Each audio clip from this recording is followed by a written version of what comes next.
Well, I mean, I say that because in 2019, I got rid of Mrs May.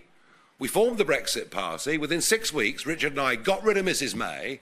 We then stood aside for Boris. I mean, I didn't even get a thank you.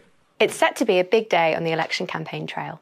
Nigel Farage sensationally announced yesterday that he would be standing to be an MP, launching his campaign in Clacton-on-Sea, Essex this lunchtime. And Rishi Sunak and Keir Starmer are set to go head-to-head in the first TV debate tonight. City A.M are bringing you everything you need to know.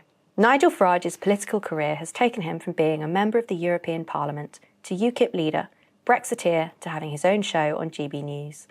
And he is now once again standing to be an MP in Clacton, Essex, in his 8th attempt. Thank you very much indeed. One more in the end.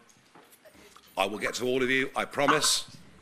I promise. In a shock move yesterday, he delivered the news that he is taking over as leader of the Reform UK party, pledging to deliver a political revolt. And his re-entry into the political battlefield has set the election campaign alight and will push the Conservative Party further rightwards as they attempt to win back Reform UK voters. Rishi Sunak has already revealed his own election pledge to put a cap on legal migration, and Farage even suggested this morning that his long-term aim was to effectively take over the Conservative Party. He told Good Morning Britain, "If reforms succeed in the way that I think they can, then a chunk of the Conservative Party will join us."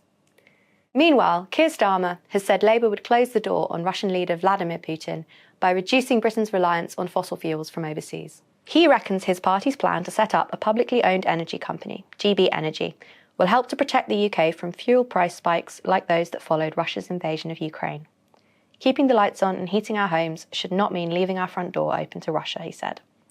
Broadcast live on ITV from 9 p.m. and hosted by veteran presenter Julie Etchingham, it will be a vital chance to convince voters they can be trusted with the keys to number 10.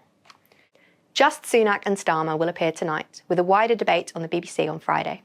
Will you be watching the debates? And what do you make of Nigel Farage's return? Let us know in the comments.